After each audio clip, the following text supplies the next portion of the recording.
You're trying to drink those 8 glasses of water everyone keeps telling you about, but then you're up every hour at night, interrupting meetings for bathroom breaks and feeling like your bladder has shrunk to the size of a grape. Well, I've got news for you. You might be doing hydration all wrong, and I'm going to show you exactly how to fix it. Before we dive in, let me just say that proper hydration during pregnancy is absolutely crucial. We're not trying to drink less water, we're trying to drink smarter. Your body is literally creating another human being. Your blood volume increases by up to 50%, and your kidneys are working overtime. But there's a huge difference between chugging water randomly throughout the day and strategic hydration that actually serves your body. Let me share something that completely changed my second pregnancy. During my first pregnancy, I was that person carrying around a massive water bottle, gulping down huge amounts whenever I remembered, which usually meant I'd realize at lunch that I hadn't had any water all morning, so I'd drink 3 glasses in 10 minutes. The result?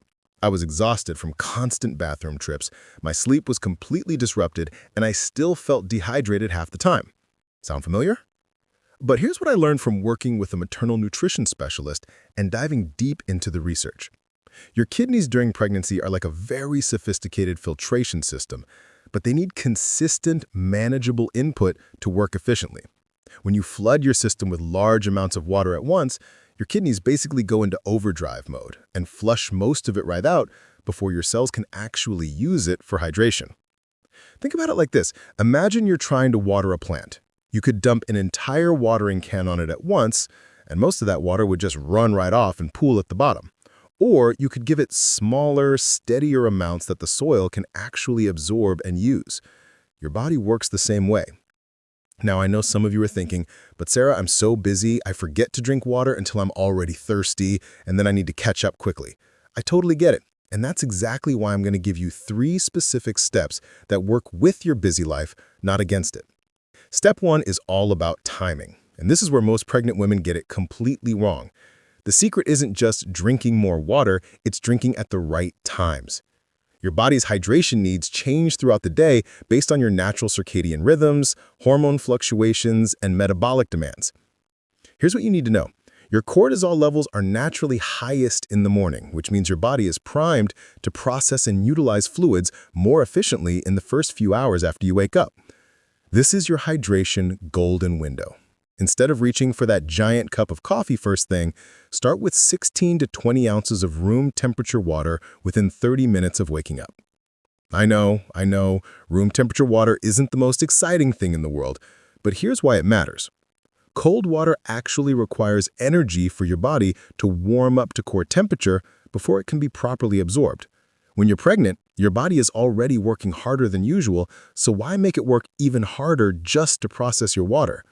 Room temperature or slightly warm water gets absorbed faster, hydrates you more efficiently, and doesn't shock your digestive system first thing in the morning. But here's the key part. After that initial morning hydration, you want to sip consistently throughout the morning rather than chugging more large amounts. I'm talking about 2 to 3 ounces every 15 to 20 minutes. Set a gentle timer on your phone if you need to.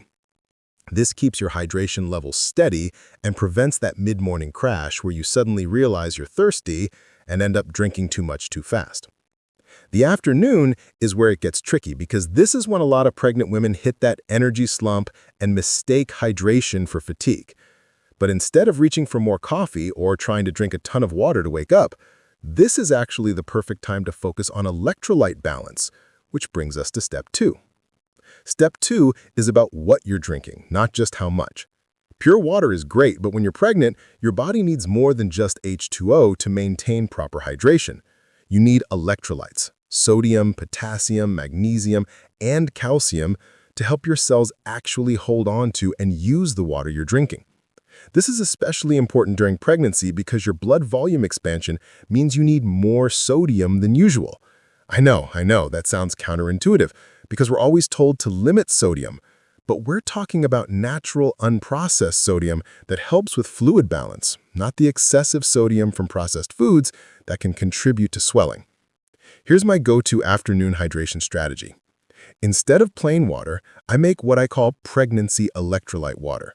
It's incredibly simple but so effective.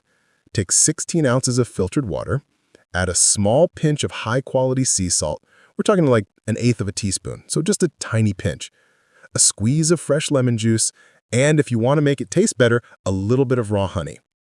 The sea salt provides natural sodium and trace minerals, the lemon adds potassium and helps with absorption, and the tiny bit of honey provides glucose, which actually helps your intestines absorb water more efficiently. It's like a natural, pregnancy-safe sports drink that doesn't have all the artificial colors, flavors, and excessive sugars. You can also get electrolytes from food sources throughout the day. Coconut water is fantastic if you can tolerate it. It's naturally high in potassium and has a good mineral profile. Bone broth is another excellent option, especially if you make it yourself or buy a high-quality version. It provides sodium, potassium, magnesium, and also gives you protein and collagen, which are great for your growing baby. Cucumber water is refreshing and provides natural electrolytes plus silica, which is great for your skin elasticity as your belly grows. Watermelon juice is naturally hydrating and provides lycopene and potassium. The key is variety and listening to what your body craves, because often those pregnancy cravings are actually your body telling you what nutrients it needs. Now, step 3 is the game changer that most people never talk about. It's all about timing your hydration around your body's natural rhythms and your daily activities. This is where you can dramatically reduce those constant bathroom trips without compromising your hydration. The biggest mistake I see pregnant women making is drinking large amounts of water right before bed because they realize they haven't had enough throughout the day, or drinking too much during meals, which can actually interfere with digestion.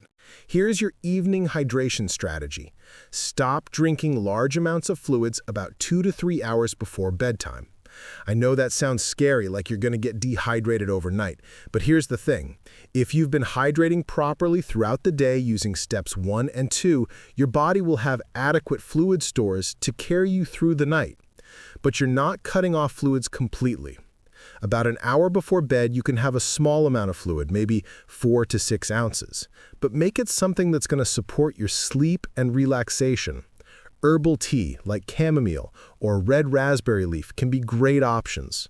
Red raspberry leaf tea is actually fantastic for pregnant women because it's rich in minerals and may help tone the uterus, though always check with your healthcare provider about herbal teas. The other crucial part of step 3 is understanding how to hydrate around meals. Many pregnant women drink large amounts of water with their meals, thinking it's helping with digestion, but it can actually dilute your stomach acid and make digestion less efficient. This can lead to that uncomfortable, bloated feeling and may contribute to heartburn, which so many pregnant women struggle with. Instead, try to do your main hydrating about 30 minutes before meals and then wait about an hour after eating before drinking large amounts again. You can sip small amounts during meals if you need to, but the bulk of your fluid intake should happen between meals, not during them. This approach helps your digestive system work more efficiently, reduces bloating, and actually helps you absorb nutrients better from your food. When your digestion is working well, you're also less likely to experience some of those uncomfortable pregnancy symptoms like excessive gas, bloating, and heartburn. Now let's talk about some specific situations that come up during pregnancy. Morning sickness completely changes the hydration game, and if you're dealing with nausea, everything I've just shared might need to be modified. When you're nauseous, the smell and taste of plain water can actually make you feel worse.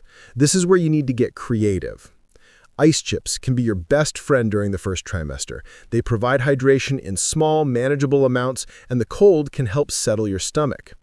Ginger tea is fantastic for nausea and provides fluids at the same time. You can make it fresh by steeping sliced ginger in hot water or buy organic ginger tea bags. Peppermint tea is another great option for nausea, and the menthol can help you feel more alert and less queasy.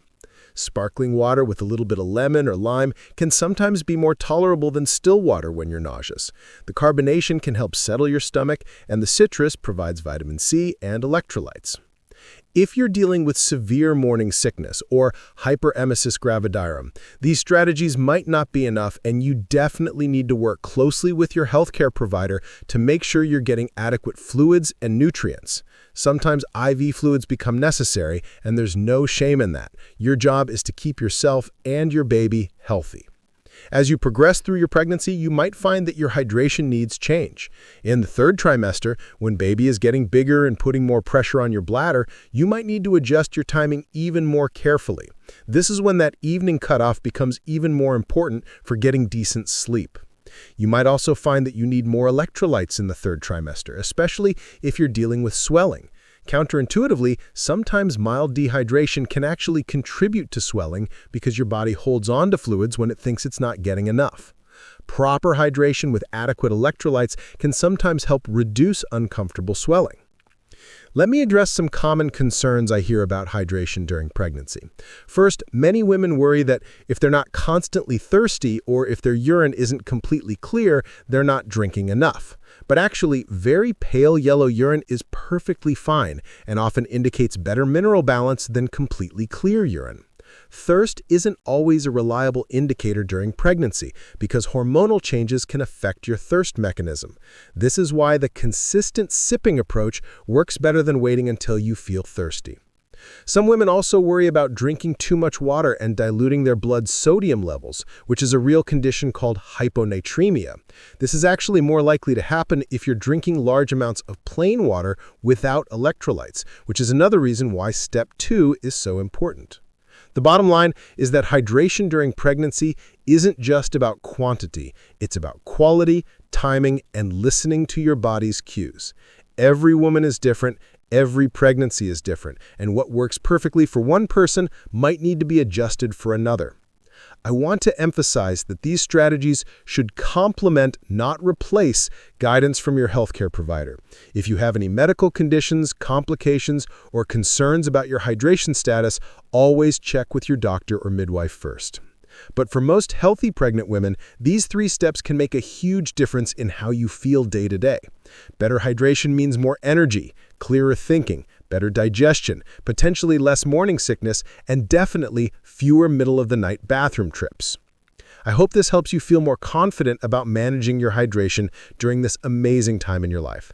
If you found this useful, please give it a thumbs up and let me know in the comments what your biggest hydration challenge has been during pregnancy.